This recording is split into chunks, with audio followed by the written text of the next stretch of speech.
Good afternoon. It's a great pleasure being here and seeing all of you in person. It has been a while. My colleagues from Gazeta Wyborcza, I'm from Gazeta Wyborcza, an independent news outlet in Poland. When I told them about coming to Sofia for this conference, what they told me immediately, it was kind of, this type of unsolicited advice. Like, remember to tell a joke. It's like super important for a moderator to tell a joke, like at least at the very beginning. And it's like, then I looked at the subject matter of our session, and actually there is probably nothing to laugh about. So this is my joke-ish introduction to this session. And before I introduce our panel guests, I would like to give you a few sentences of what I see is important as a kind of introduction to this discussion. So, from my perspective, it is quite clear that this authoritarian and liberal-minded regimes are becoming increasingly bold when it comes to their efforts to muzzle independent media. And we can see all these quite brutal, often, crackdowns on the press. And they are actually unfolding quite openly across the globe. And of course, we can enumerate places when where it happened, like in Myanmar, when there were over 70 journalists being arrested, their licenses were revoked, and even I think internet access was kind of blocked. Very close to me situation in Belarus, where the president. Lukashenko, he actually launched a kind of campaign which criminalized reporting on these fraudulent elections that happened a while ago. And I don't know if you are aware of it, but local watchdogs have recorded over 550 attacks on journalists in Belarus, including hundreds of them being imprisoned. And even now, there are over 50 journalists still in prison, including our colleague from Gazeta Wyborcza, Andrzej Poczbut. And obviously, journalists have been killed in Greece, in Malta, Slovakia, the Netherlands. And what I find quite disturbing is the fact that there is a kind of lack of repercussion, like nothing is happening in this area. And it, in my opinion, kind of reflects a wider atmosphere of saying, okay, it's kind of all right, we won't do anything about it. And these authoritarian forces feel that they are maybe not entitled, but they won't be prosecuted because of that. So there is this crackdown on independent media in Hungary and in Poland, and it includes both media capture and legislative activities as well. And what is very interesting, in my opinion, is that it's a kind of disease that is spreading across the region. So it's no longer a matter of a single country. These tactics are being actually copied and implemented by other illiberal democracies. I think that it's quite important to say about one thing, about this media capture situation, because it's a real threat to democracy, and we experienced it quite painfully in Poland. We had a situation a while ago when over 500 local media outlets, which were conglomerated in Polska Presse, they were being bought by a Polish state-owned energy company, Orlen. And what is happening nowadays is that the editors-in-chiefs of these 500, previously independent local media outlets are being replaced by editors-in-chief who are simply kind of more favorable to the government. And journalists are leaving these outlets, and there is a very important question, what to do with them, because they are left without a job and they would like to be still operative and active in their mission. However, it's quite difficult to resolve this issue, although Gazeta Wyborcza and its foundation might have a solution, but maybe this is something for the later to tell you about. Obviously, there is also this there is also a matter of slaps. We've all already heard about them. A slap, a strategic lawsuit against public participation. Again, in Poland, right now, independent media outlets and journalists have over 140, I think right now it might be even 150 slaps, and over half of them are being actually targeted at Gazeta Wyborcza, the newspaper I work for. So I know it's a kind of bleak list of threats to journalism and journalists, and the situation kind of sounds hopeless, but is it really? I'm really glad that we managed to gather here with amazing audience and our panel members, and I would like to welcome you three.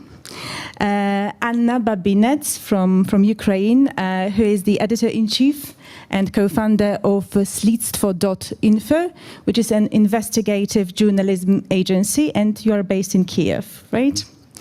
And Pavol Szalai, who is the head of European Union and the Balkan desk of Reporters Without Borders, but you also have quite substantial experience in covering EU issues as a journalist. And Alexander Kashumov, who is a human rights lawyer, who has worked in the field of access to information, freedom of expression, privacy and personal data protection since 1997. Right? Welcome all. And I would like to start with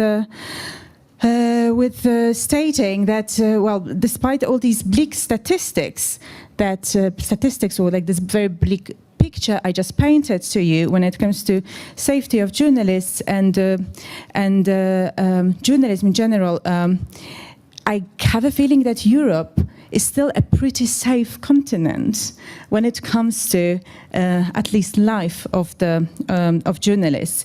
And I would like to ask Pavol, and in your opinion, as the editors, someone who works for Reporters Without Borders, why and how is it still dangerous to be a journalist in Europe? Good afternoon, everyone. Thank you very much to World Press Institute, America for Bulgaria Foundation, and Association of European Journalists here in Bulgaria, organizing this conference and hosting me here. I think this is really the best place in Europe to organize this kind of conference, given Bulgaria's 112th place, last place in the EU in our World Press Freedom Index. So, as you said, Joanna, Europe is still the safest continent for press freedom in the world. Nevertheless, the differences are huge between European countries. And I just went away for a second from the floor because I forgot the map of World Press Freedom. And I want to show you, I don't know if it will be visible for everyone, but basically there is a white zone on our map which is the safest for press freedom, the best for press freedom. And since this year, this zone is the smallest since 2013. So it's a white zone on the World Press Freedom map. I'll show you in a second. And it's mostly in Europe. So we can see that really this space for journalism geographically in Europe, it's shrinking. It's not a very big map, but I'll do my best.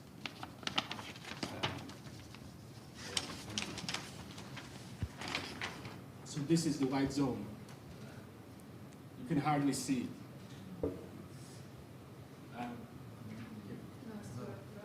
Yes, it's mostly northern Europe, in Europe.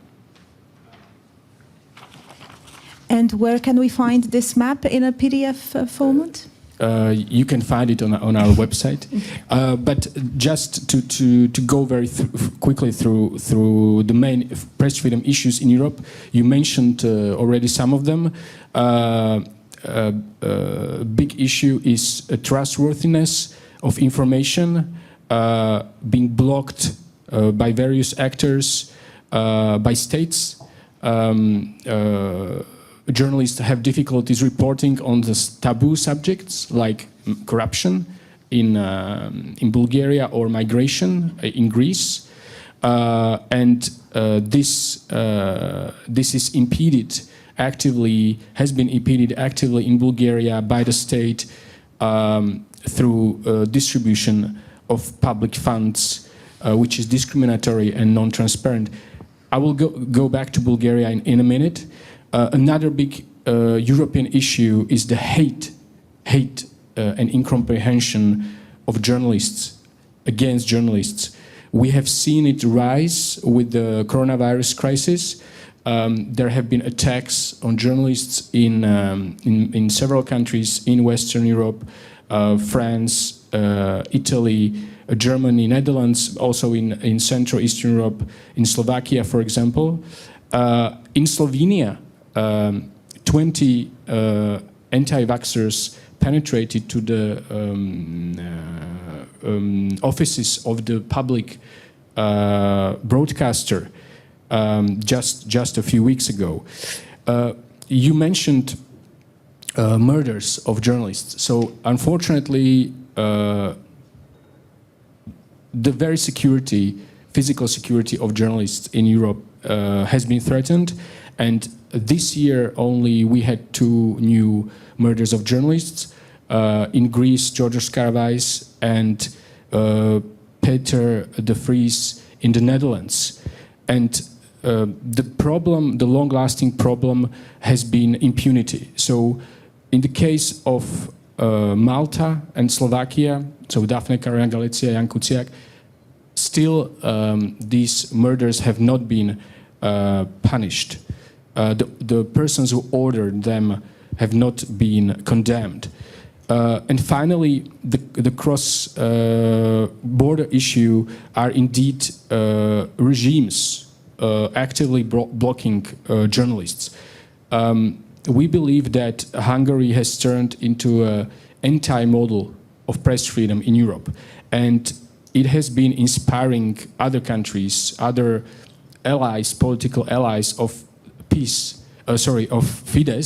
So this is PiS in Poland and the ruling party SDS in Slovenia, for example, which take some of the Viktor Orban's toolbox to block journalism. Very briefly about Bulgaria, and I can develop later. There is a deep crisis of the right to information in Bulgaria, and I think we need an exit plan which will guarantee trustworthy information and which will support those who produce it and who spread it, the journalists, professional journalists. In a country which is devastated by coronavirus and corruption in the EU funds, also in the national funds, of course, access to trustworthy information about public policies is not only in the interest of Bulgarians, but actually in the European interest, because as you know, coronavirus and even corruption don't know borders. Bulgaria is ranked last in our World Press Freedom Index because it cumulates all the press freedom issues that exist elsewhere in Europe. So I've just mentioned, generally speaking, most of them. And I see 2 solutions. Maybe we can discuss this in more detail later. The EU, of course. some measures have been taken, but others, the really effective measures will take a long time. It's a marathon. So we need to take the low-hanging fruit, and this is on the national level. Press freedom in Bulgaria, without which we cannot have trustworthy information, must be an absolute priority in the interest of fighting coronavirus, corruption, and other problems in the society. We need to act now before it's too late. And Reporters Without Borders have made recommendations for Bulgaria. We have promoted them before the elections. I have continued in this mission thanks to this invitation to Bulgaria on the ground. And there is no excuse for inaction. There are ideas, there are measures that have been proposed, and they must be simply enacted. And in the end, I will quote Georgi Gospodinov, a Bulgarian writer, a contemporary writer, translated into many foreign languages. And he said, where there is darkness, a miracle always lies sleeping. So I'm optimistic. Thank you, Pavol, and thank you for your optimism. Anna, would you be equally optimistic when it comes to situation in Ukraine? You are an expert, I would say, in Ukrainian media sector because you are very much active in the area of investigating organized crime and corruption. How would you compare Ukrainian situation with the one in Bulgaria and in other countries, European countries as well? Good afternoon. Thank you for inviting and thank you for organizing this panel, because I think talking about how dangerous journalism in general, it's like every conference panel, and it might look a little bit boring, but I'm happy that we still talk about it. I'm happy that we have possibility to mention journalists, to mention again their names who were killed, crimes which were not solved, because it's important to remind about that even in like our community. So when we talk about Ukraine, and if we compare current Ukraine with Ukraine 10 years ago, of course situation is better now. Especially if we compare Ukraine to Belarus or Russia, current Belarus and Russia, we have really good conditions for independent media, for freedom of press. But it's still possible in Ukraine killing of journalists, unfortunately. 2 years ago, journalist Vadim Komarov was killed in Cherkasy, and this crime is still unsolved. 5 years ago, Ukrainian, Russian, Belarus journalist Pavol was killed in Kiev. Crime is not solved. 21 years ago, Georgi Gangadze was killed in Kiev. Still 21 years ago, so it's still unsolved crime. So I mean that people who order that still are not punished. We don't know who are there. And I think this is the biggest problem for Ukraine, for regions, that unsolved crimes against journalists. It means when crimes unsolved, it means that it's signal for others that they can do it and they will not be punished. So we as journalists, as investigators in Ukraine, we always do our own independent investigations of crimes against journalists. We feel and we know that it's our responsibility to do that, and we always see that police or other law enforcement, they don't do enough for solving the crimes. What reasons? In every case it's different. So this is the biggest problem we have. And if we're talking about murders, if we're talking about other threats, 1 year ago my colleague Mikhailo Tkach he worked in Radio Liberty in Ukraine. He found out surveillance equipment and he's selling on kitchen. It was 1 year ago, but still, more than 1 year, we still don't know who made this. And it's like, fortunately, he alive. Fortunately, it's not, if we compare with murders, it's not so big crime. But we even, crimes like this don't investigate good in Ukraine good enough. So, I mean, this is the biggest problem. If we are talking about everyday life, everyday work of journalists, we have a lot of problems with cyberbullying, bullying in social networks. When we published some big stories, when our organization and me published story about President Poroshenko offshore companies, that was part of Panama Papers. We had like troll farms, 1,000 people with just created account, texted us like very bad comments, all the things. Sometimes some people who don't like our work, we investigators, of course, mostly people don't like our work. I mean, not audience, but people we cover their crimes. They publish our personal information, like phone number, address, and sometimes we have, once I had for 3 days, I had like 300 calls, messages with tweets, with all this stuff. So sometimes we still have this, and I'm sure that it's investigative journalism, it's uncomfortable around the world, not only in Ukraine. But the problem I see that all these crimes, all these threats against journalists are not investigated well.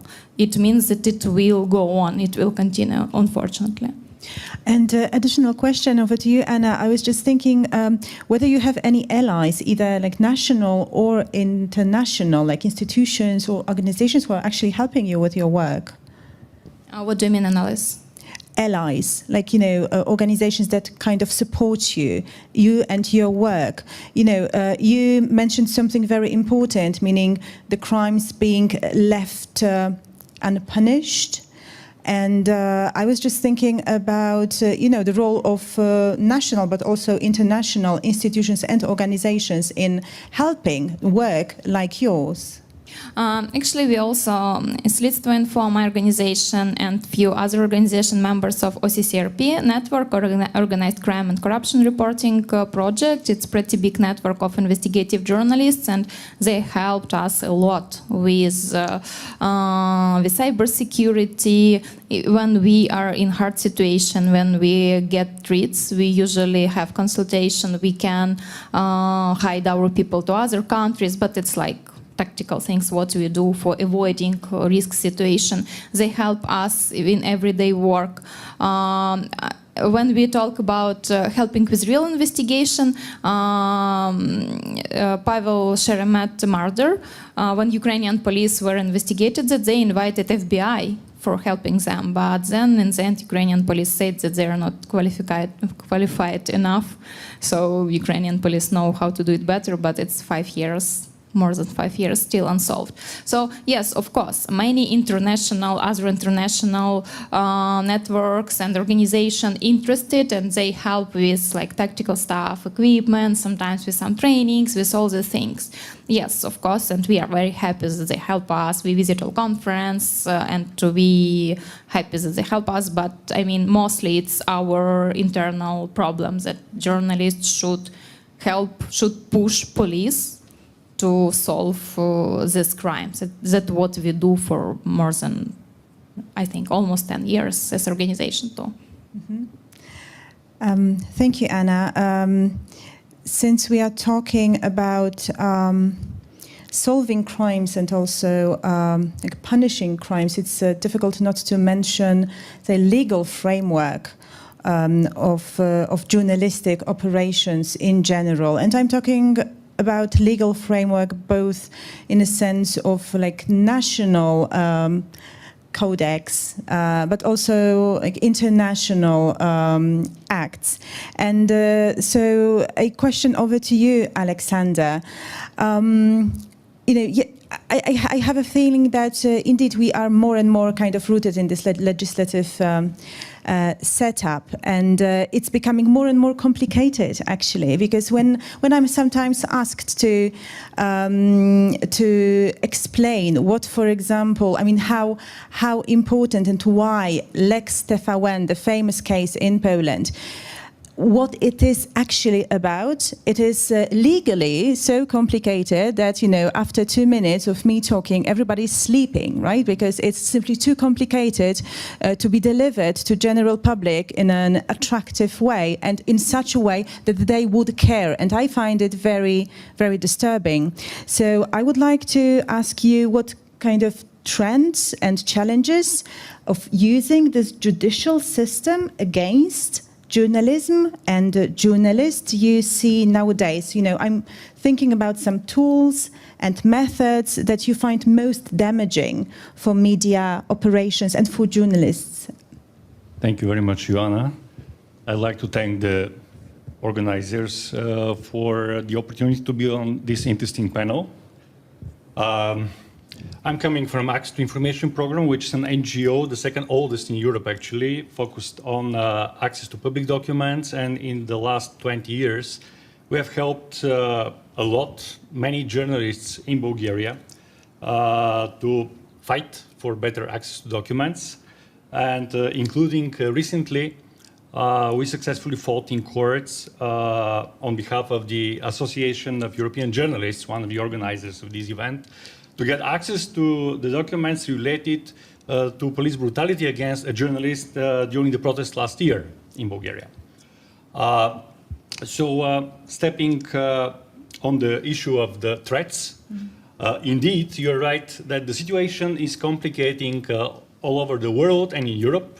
Especially the EU legislative framework becomes more and more complicated. So it might be leading us to a sleepy situation, listening to such cases, but it's very important not to fall into sleep, because that would be fatal for free journalistic work and for freedom of expression and the right of the society to listen what is going on. So, coming from, as Pavol said, the country which is on the bottom of the list of the ranking, I would summarize some of the issues we face here, and I think that to one or another aspect, they are also common for the EU, although the contexts are quite different as well. So the first and very classical issue is defamation. By the way, you asked me, Joanna, to comment a bit, and I believe we will go on that on the freshly, newly adopted recommendation. And one of the things which is concerning me is that the issues of defamation are missing there.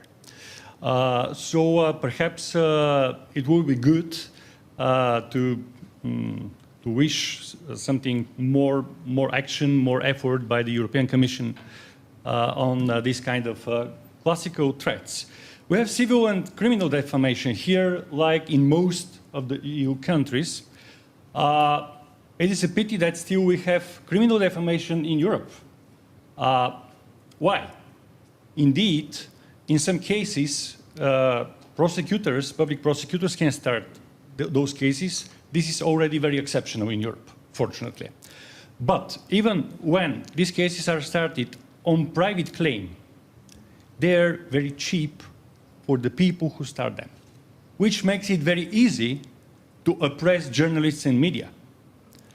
And let me tell you that even the very fact that there is a pending lawsuit of defamation is distressing enough. And it has the capacity of remove journalists and media from the focus of their everyday work. So it is very important to keep working on that and on the criminalizing. Another question here is the question of independence of courts and impartiality of judges. In our country, I would say that we have the first, but not exactly the second. In a recent case, many of the journalists we have worked with, prominent journalists in Bulgaria, are also here. Rostem Bosev is one of the biggest, greatest investigative journalists in this country, and he has been convicted by a judge who did not withdraw from the case, although she was subject to a critical publication made by him.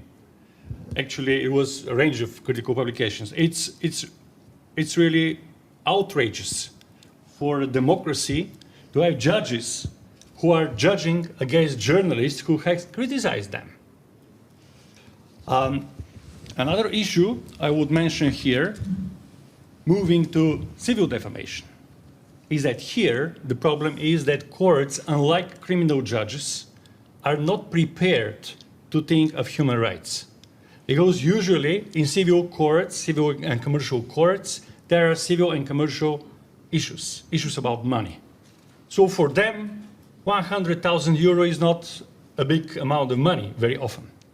However, for a leaflet, especially a local leaflet, somewhere in a small town or city, not only here, but I believe in many other places in Europe and in the world, it's really killing to be sued to pay 10,000 euro. So there is an ongoing issue which is very important to train not only journalists, which will be one of the issues of our discussions, but also judges, because they need to understand what the nature of the cases they face. And one very particular problem here is issuing pre-trial injunctions, which freeze assets and bank accounts of media.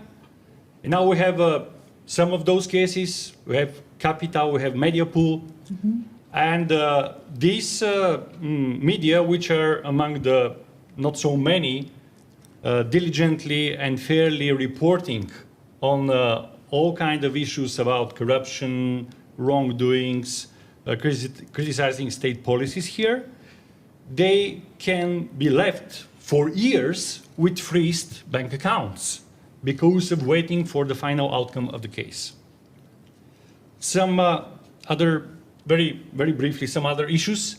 We still have high-ranking politicians and officials bringing cases, and this is done very easily. For example, we had a case started by Mr. Mareshki, who was deputy president of the parliament in the previous 4 years mandate, and a party leader. We have Mr. Mavrodiev, who has been head of different institutions, the Financial Supervision Commission, then the Bulgarian Development Bank, and he's known by a lot of strange things at the time when he was leading those institutions, and at the same time he has been litigating against journalists and media in the last 7 years at least. We have also big businessmen involving in that kind of litigation, like Mr. Krawczyk. We have judges like Mr. Svetlin Mikhailov, and so and so. So these are important issues because, according to the Strasbourg standards on freedom of expression, public officials should face bigger criticism and should not take that kind of lawsuits. But unfortunately, we have a different landscape a bit. Then we have also some other, I would say, not so typical threats. They have grew up in the last decade, perhaps, or the last 15 years.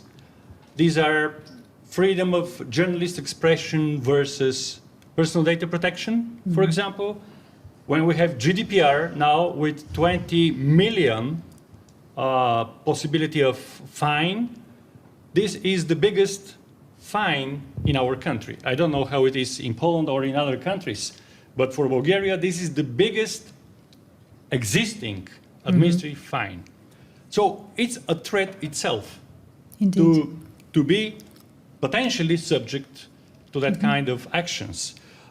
Because of our efforts and the efforts of other good people and organizations in this country, we succeeded with a constitutional case, and the Constitutional Court declared a provision which explicitly mentioned journalistic expression in the Personal Data Protection Act.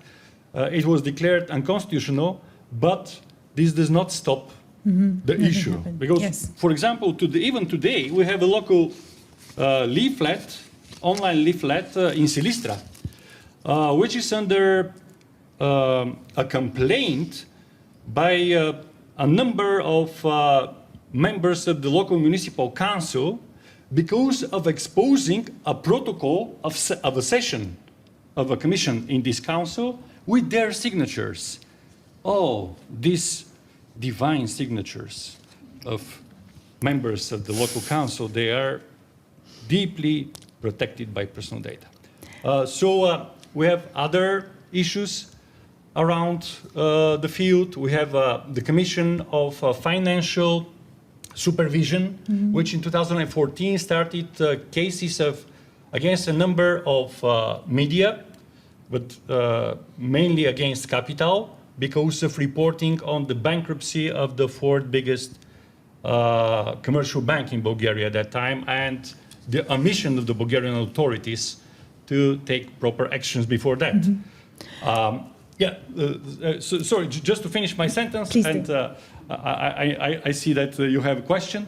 And we should know that there is a regulation of the EU which actually legislates on the field of protection of markets against manipulation, against abuse of markets, and there is a potential threat for journalists reporting on economic issues. So this is something which we should take into account as a common issue, together with the personal data protection issue and together with some other issues which potentially can arise. Thank you, Alexander, for this very informative list of threats and potential areas of interest, or which actually should be of our interest as well, not only interest of lawyers and people involved in law. But I wouldn't be myself if I didn't ask you a question about solutions. In my newspaper, people call me like solution maker. It's like whatever there is a problem, they just come to me, and I'm like giving a solution. And before we go to questions from the audience, but also from our online viewers, I would like very quickly to ask you about like one or two like immediate things that come to your head when it comes to I'm not saying about resolving the problem or the issue, but making it maybe at least a bit less acute. So Alexander, I was just thinking, you mentioned it actually, this new recommendation by European Commission. It's like in totality, it's called the Recommendation on the Protection, Safety and Empowerment of Journalists by EC, and obviously it's quite, it's not that very complicated act, but still requires some legal knowledge to comprehend it in 100%. How do you assess it as an attorney of law? Thank you, Anna. Actually, I think we should be very happy that we have this recommendation on the protection of journalists. First, this shows a very clear devotion of the European Commission and potentially of the European institutions to provide guidelines on the country members and to take a priority of this issue. Some of the issues that are covered are very, very important. For example, access of to public documents is very important because usually, especially in the framework of the EU, this is an issue that is left aside. Unfortunately, for so many years, the EU institutions have been reluctant to legislate on a legal standard on access to public documents. So hopefully, this is a kind of a sign that this will be taken more seriously on board and that the EU institutions will start legislating on this matter, because this has been recognized in 2016 by Grand Chamber of the European Court of Human Rights, where we also gave a submission, amicus curiae, and I'm so happy with that. It has been recognized as a human right, the right of access to public documents, but unfortunately it's not on the legislative framework of the EU. And we should also encourage the Commission to continue with diligently reconsidering other legal documents of the EU that potentially affect journalist freedom, such as the regulation on abusive markets, such as the regulation on the jurisdiction in civil and commercial matters. For example, do you know that there is a Maltese journalist in Bulgaria who is, he's in Malta, he's not in Bulgaria, but he's sued in Bulgaria of a businessman in Varna, by a businessman in Varna, because this businessman has started some business in Malta, and he's unhappy that his business is criticized, and that the outcomes of some bad things have been made public. So he's suing this journalist, but according to the jurisdiction rules in the EU, he can easily sue this journalist in Bulgaria, where the journalist is really much less protected. Yeah, of course. And the law in Malta is much more favorable for the journalist, but it is not applicable. Mm-hmm. So very briefly, these are, and of course it should be a work of watching the balance between journalist expression and GDPR, personal data protection. This is also a very, very important issue. Mm-hmm. Pavol, what is your intake when it comes to the recently proposed solutions coming from Brussels? And of course, again, I mean, we don't have to talk about recommendation again, but there has been some other ideas presented in the few past days. Mm-hmm. What do you think about them? Yeah, Are they so really providing solutions? Yes. That was the short answer. Now the long answer. So this conference is called New Horizons in Journalism. So I can see the light at the end of the tunnel. I can see the light on the horizon in the EU. These recommendations for the safety of journalists are the light and the end of the tunnel, but the EU must do much more to get to this light. These recommendations, their application must be duly monitored by the Commission, and the Commission must find instruments to make sure that they are implemented. Regarding the slabs, I know that's not the issue addressed in these recommendations in length. The fact is that the European Commission is working on new legislation against slabs. It should be proposed in the upcoming months, and it is important that this legislation protects journalists against slabs on the European level in cross-border cases, like you just mentioned, but also on the national level in the national cases. There are two other instruments which give us hope. These are the rule of law mechanism and other sort of rule of law measures that are in force already, like the rule of law reports. They will now, as of next year, contain recommendations. So far that they only have been analysis of the problems. And the rule of law mechanism, we hope that it will be deployed as soon as possible. Although, unfortunately, press freedom is not a criterion officially considered in this rule of law mechanism. So, as you know, von der Leyen, in her last week's speech, announced the Media Freedom Act. I mean, it was announced also before, but she mentioned it again.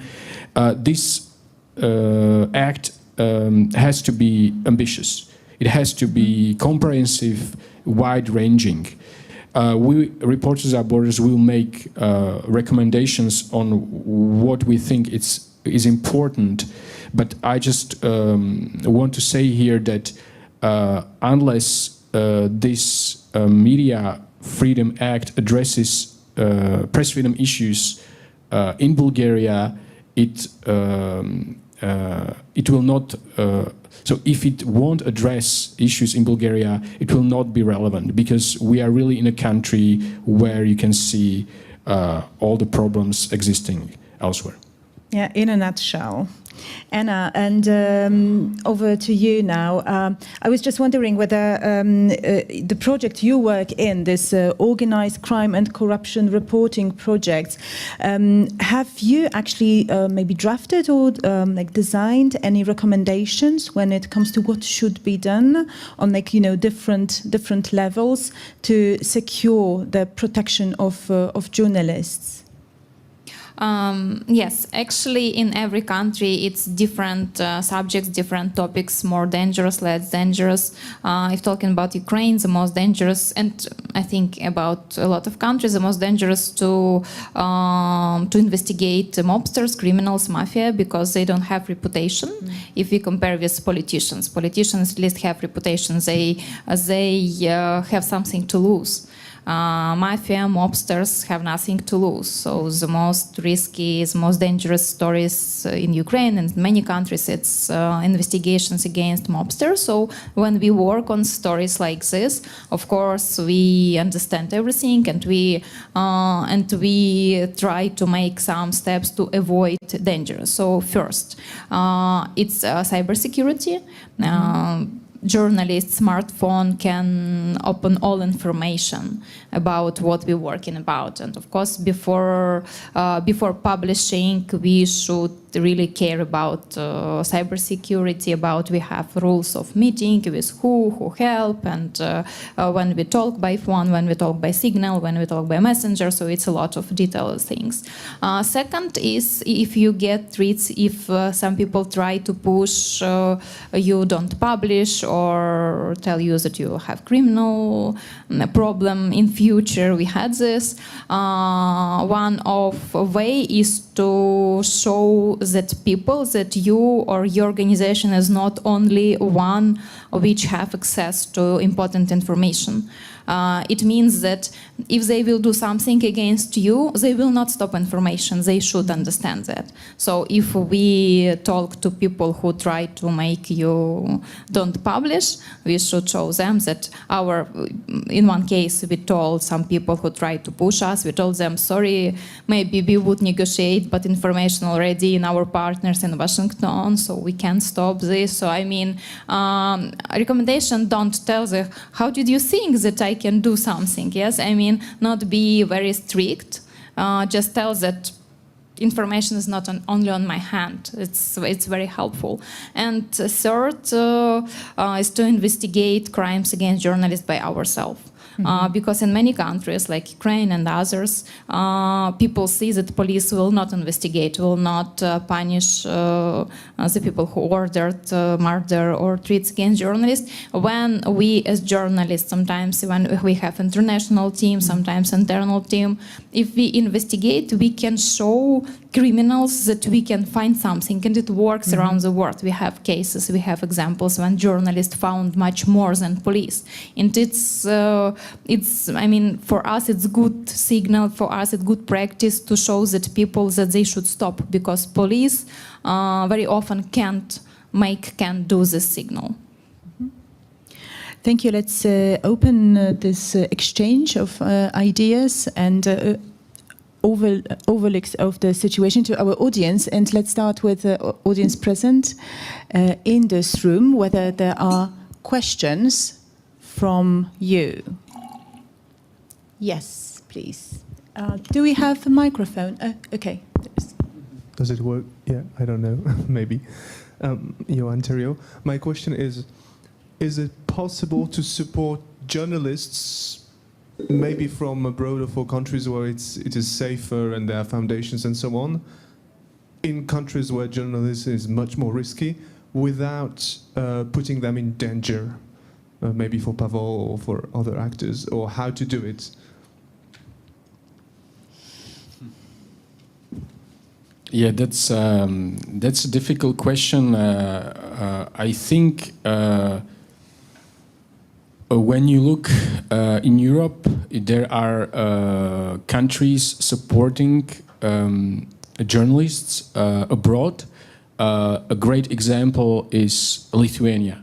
So Lithuania hosts many Belarusian journalists, and we, Reporters Without Borders, filed a criminal complaint with the Lithuanian prosecutor against, for the hijacking of Roman Protasevich on the flight from Greece to Lithuania, and the Lithuanian authorities have accepted this complaint and are also following other, of course, complaints, investigating this. And Lithuania is very actively supporting Belarusian journalists, and I have to say that there are a lot of journalists from Belarus also in Poland, and when I was in Poland 2 weeks ago, I was trying to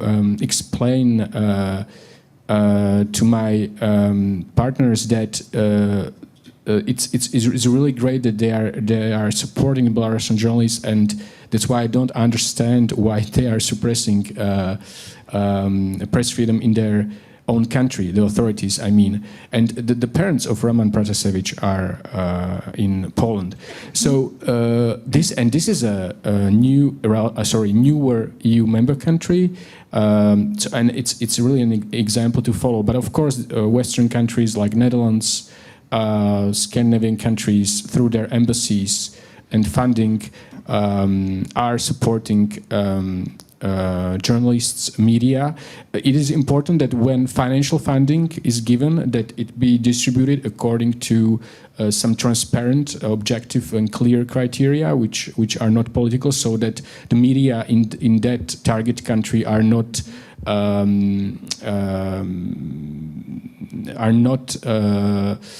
labeled as defending interests of that donating country. I hope I answered your question. Just a little bit to add. There are at least two models I know. One is media associations or NGOs that are supported to do long-term work in these countries. And the other model is the model of legal defense centers, which are giving a small amount of money for a particular case to be defended.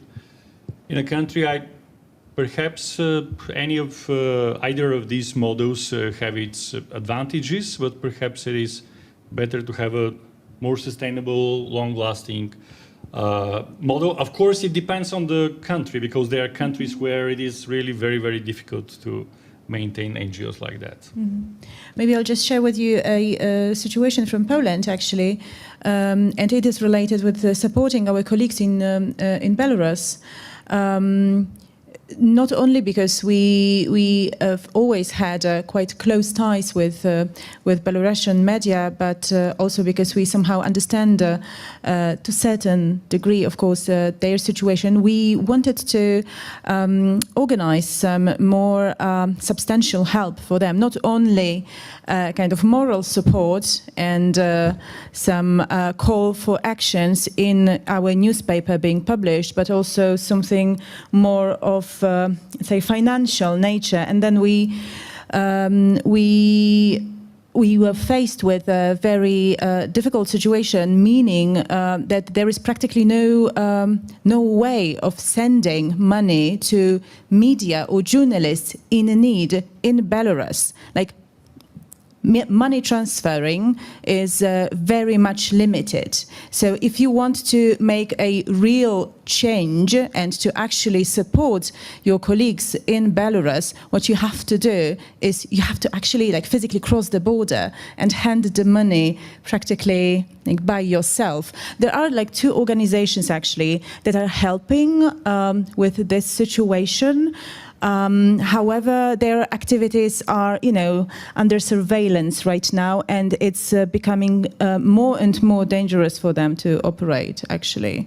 So this is, yes, what we can do also as a community of journalists. Sometimes we can do a lot, sometimes moral support. This feeling of solidarity is very important. We feel it as, journalists in Poland.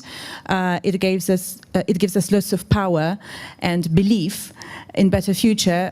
However, sometimes something more is important, and I think is needed. And it is important to remember that there needs to be like practical solutions to do that. Maybe one more question from our online audience. It's actually, the question is focused on Bulgaria. You are probably aware that Bulgaria's position in the Reporters Sans Frontières ranking has provoked backlash in Bulgaria by media controlled by certain circles, but also by other journalists who refuse to accept the evaluation of the media landscape in the country. Do you face such issues in the region or other EU countries? How would you explain this denial? So I guess this might be over to you, Pavol, but also over to you, Anna. Did you, Anna, notice a similar reaction in Ukraine when, you know, criticism against media practices is being raised? I think that in Bulgaria, the aggression that we have encountered regarding the index has been the greatest in the EU. There are other countries, other regimes in Europe which try to pretend as if we did not exist. Nevertheless, we are open to dialogue with institutions, and in other countries we are engaged in providing our international expertise for taking specific measures to improve press freedom. You know, the problem in some countries, for example, like Poland, is that the journalistic community is extremely divided, and you have there is a pro-government journalists association that criticizes us very harshly, and then there is an independent or several independent journalist associations, and I think that we need to be constructive. We have always tried not only to name and shame, but also to propose solutions. And I mean, this is a message for everyone who says that we are just trying to, we are destructive. We're not. And shaming others. Anna, how about Ukraine? Any signs of backlash? Or Actually, we see attempt from government, from some people to divide journalists too, for like real journalists and not real journalists. We are independent media. We mostly financed by donors organizations. It's only one possibility to be independent media in Ukraine, to make independent investigations, because mostly our media are owned by oligarchs, so they follow some interests. And we see for last year our government and some people try to push some law about register of journalists. Just real journalists will be there and they can go to press conference, all these things. And like journalists like we are, they call us activists or they call us not journalists, but when they try to sue us, they count us as a journalists. So they want to make some rules to have like controlling this stuff. But fortunately in Ukraine we have not bad community of journalists. I mean, I can't say that it's perfect, of course, we have work to do. But there are some organizations which tries and which do a lot for stopping this, because we understand that this dividing to like real journalists, not real journalists, it will create a lot of problems. We will be underground journalists. I mean, I can say that there are some real big problem with freedom of press in Ukraine, like in Russia or Belarus, but still we see that government authorities want to find some mechanism to control journalists, to separate, to show, to tell us what to do, because of course mostly independent media, small independent media are not comfortable for them. Mm-hmm. Thank you. I guess we don't have time for another question, but maybe we don't have time. Okay, so we if there is one more short question from audience here, we might take it. But if there is not, I would thank you, my interlocutors, Anna, Alexander, Pavol. It was a pleasure talking to you. Thank you.